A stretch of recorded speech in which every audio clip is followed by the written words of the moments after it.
Watch your hat.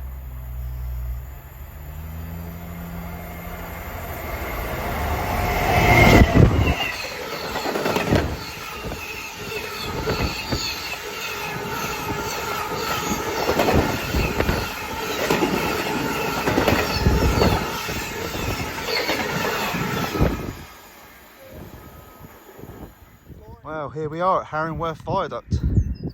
Look at that. It's my first time here. I've always wanted to come here. Finally got round to it. And showing us around today is my good old friend Purple. We're going to have a little adventure today, aren't we?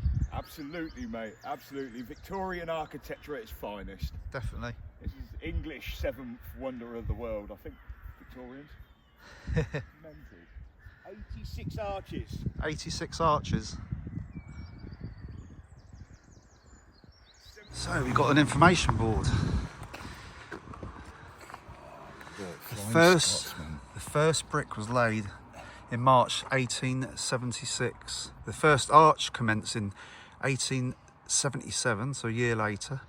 The arches were finished in July 1878.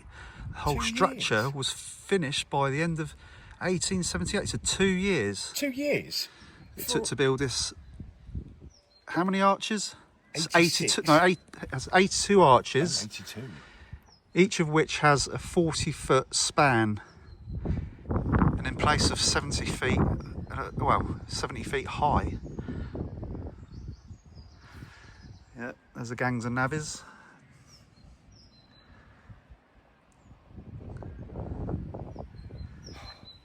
Blue Staffordshire brick faced the structure with other bricks manufactured on the ground and at Pen Green, Corby. Red bricks have been used for the parapets and for repair work. So wherever you see these red bricks, you know what? It could have been hit in the war, you know. I just wonder where that section had been, because it's quite big. So there we go. Welland Railway Viaduct. We've still got 7 arches going that way. By 1850, 250,000 workers, a force bigger than the Army and Royal Navy put together, had laid down 3,000 miles of railway lines across Britain. Around 3,000 men arrived in the Welland Valley, and despite hardship and deprivation, the navvies achieved amazing feats of engineering, equipped with little more than gunpowder, picks and shovels. And how long's it taken to build HS2? I don't know. A lot longer than 2 years. Yeah.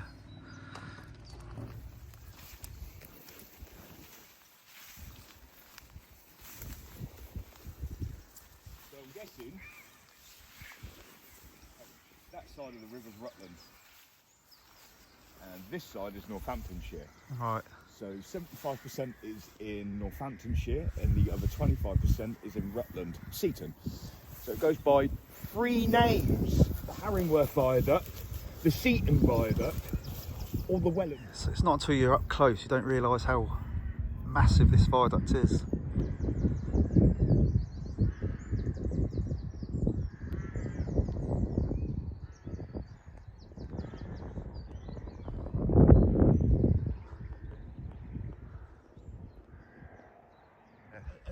It's a Navi's hut. And the navvies were the people that actually built these things. So there's another camp that's on the other side of Harringworth village, but a lot of this land around here had loads of tents, and people from up north, I mean, these guys were hard, and they were in charge of building the viaduct. That's an interesting little hut, isn't it? The story has it that the navvies that came down, there were 2 groups of them, and they really didn't get on. So they had to relocate some of them up to the other side of Harringworth.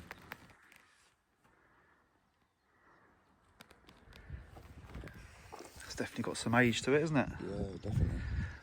Look at the clay bricks. These aren't the normal ones. These are the big chunky ones. So this is back from what, 1925 earliest?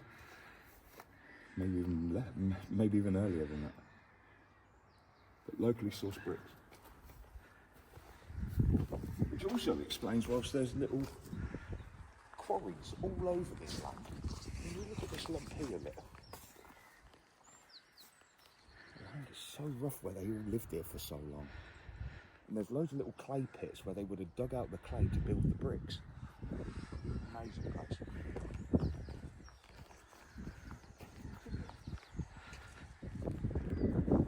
Yeah, that would have been part of a chimney.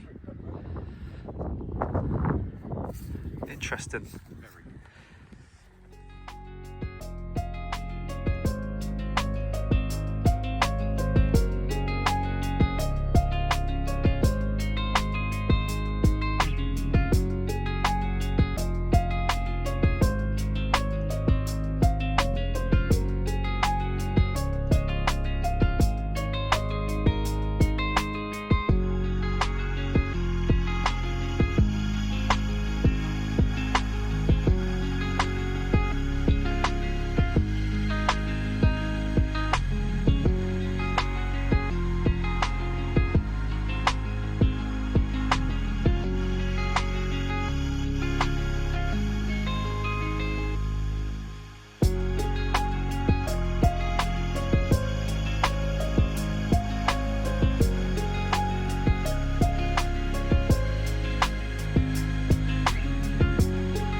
Right, so we just come to see this derelict railway tunnel.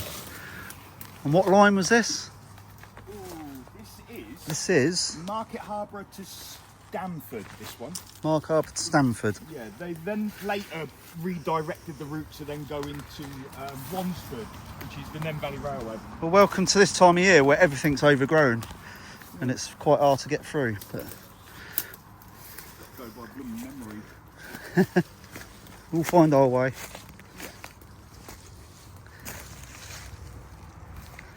This is definitely not a... That looks Oh yeah, it's definitely heavy on that bit. quite overgrown, but we can just about make it out. Wow, look at all the dryad saddles. Oh my days, that's a gold mine and a half. Wow, look at those. What have you found? Right, this bit's wet because it's drainage. Right. So you'd have to go in there and then walk up. I want to look at that. Bear with us. This is not easy. Well, I can just make it out from here. See if I can just wind myself through that. Bear with me. Yeah, there's some stacked sleepers there.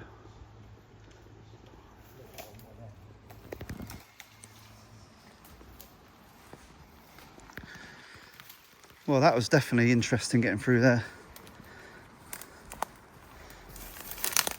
Really? There we go. We're here. Cool.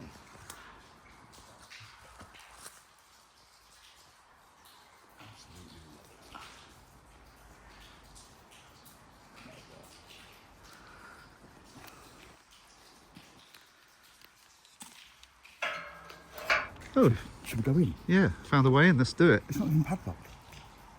That's not trespassing. We haven't even been told to leave. There's no trespassing signs.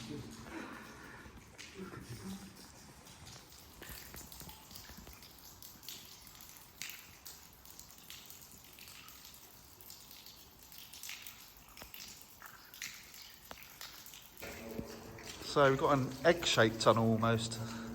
Yeah, it's been kicked out there. Yeah.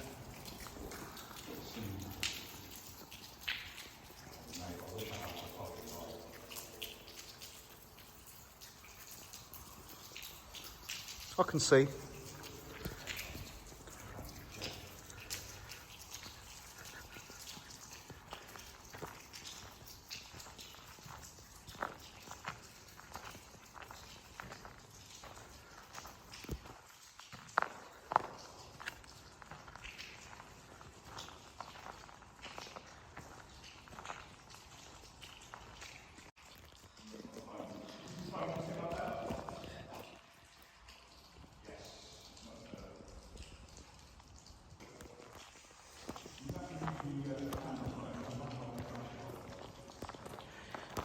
So I've got to use my phone light to see where I'm going.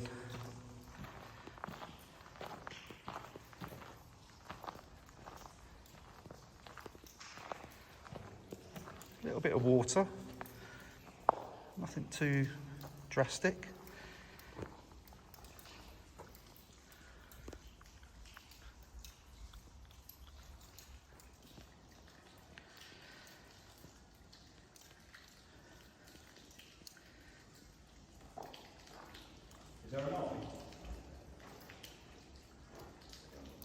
Oh, spooky. Ooh. I'm in a tunnel with purple. Wow, why the fuck? The phones are picking these up. Amazing. I know. Amazing. Now, we ain't got too far to go. No, we just get flooded at certain points. Be careful.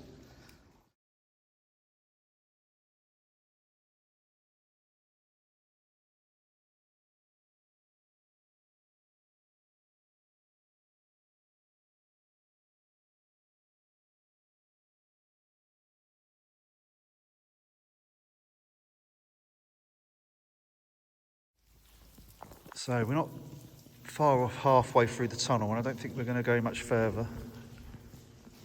Only because it's ground's getting a little bit wet.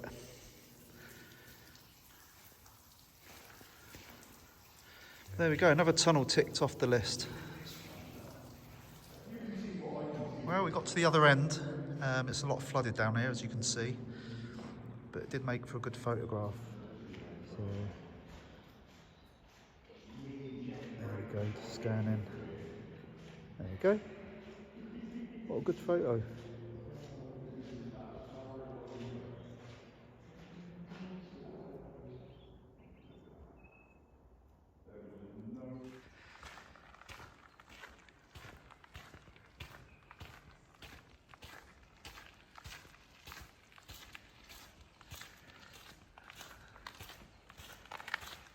Here's the other end.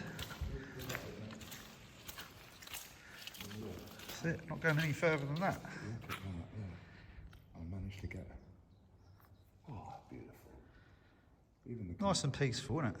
the connections on the side of the end. Look. Well, that's just coming to the end of our day nearly, so hope you enjoyed this little explore. This was not intended to come, well, we weren't intending to come here, but we made it. So this is Morcott Tunnel in Rutland. Hope you enjoy this one. Bye for now.